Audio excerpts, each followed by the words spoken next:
Hey guys, what's going on? Justin Fuller, ex-Honda salesman, tech lover. Today, I'm your host, and we're going to be reviewing the 2025 Honda HRV. That's right, Honda's smallest SUV. So, is it worth the money? How does it stack up against the others? And is it different from a 2024? We're going to go all over that and more.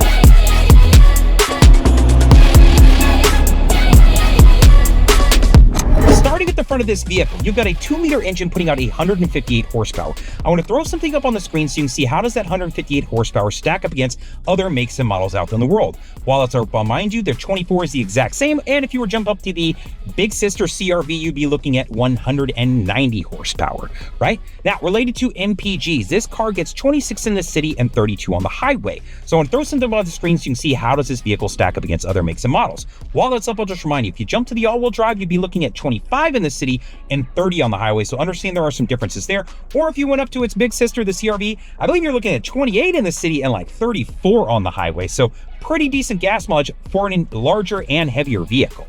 Now, when it comes to 0 to 60 times, let's be honest, this car is not particularly fast. It gets 9.4 seconds from 0 to 60. So I want to throw something up on the screen so you can see how does the car stack up against other makes and models out in the world. While that's up, I'll just remind you, 24 is the exact same, and the CRV is a little bit better, depending on if it's a hybrid or non-hybrid, different torque and different engine setups, right?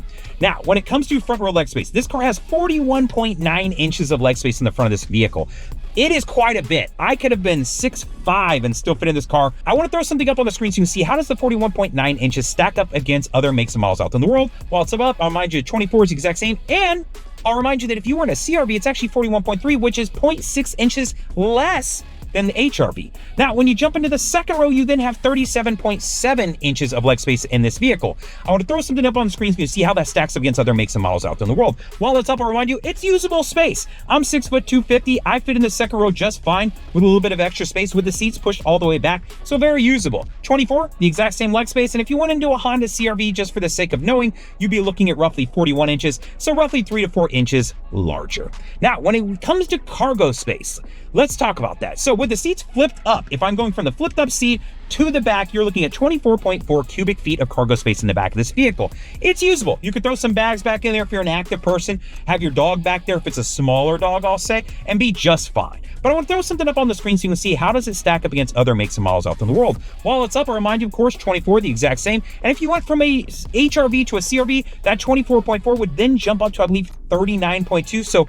significantly bigger when it comes from the HRV to the CRV when it comes to cargo space. Now, if you flip the seats down, you are then looking at 55.1 cubic feet of cargo space in the back of this vehicle. So I want to throw something up on the screen so you can see how does the 55.1 stack up against other makes and models. While it's up, 24, the exact same, we understand that, but the CRV is considerably bigger. So if you need more space, or you're thinking you do, know that you could go up to a CRV and get 76.5 versus the 55.1 that lives inside of this vehicle. However, I will say the space in this vehicle is much flatter. So if you're planning to camp, right? Maybe you're a camper or maybe a festival goer and you like to sleep in your car, whatever the case may be, understand the space is much flatter and usable in this vehicle compared to the HRV that has this kind of slope to it. So I really do like that for this vehicle, even though it is a little bit smaller. Lastly, I want to talk to you about trim levels. So we're in the EXL, that is the very top model. I mentioned it earlier, there's 3 trims. The EXL, which is your top end, the Sport, which is right below this, and then the LX, which is your entry level. Now, if you're in the EXL and you want to drop down to that Sport,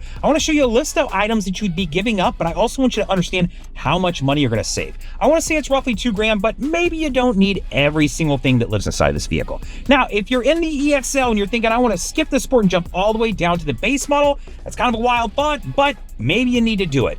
If you did, I want to show you how much money you would save, which I want to say it's roughly $4,000, and then what is that entire list of items that you'd be giving up by doing so. So hopefully seeing this helps you understand the trim levels a little bit better based off the amount of money and the items associated with it.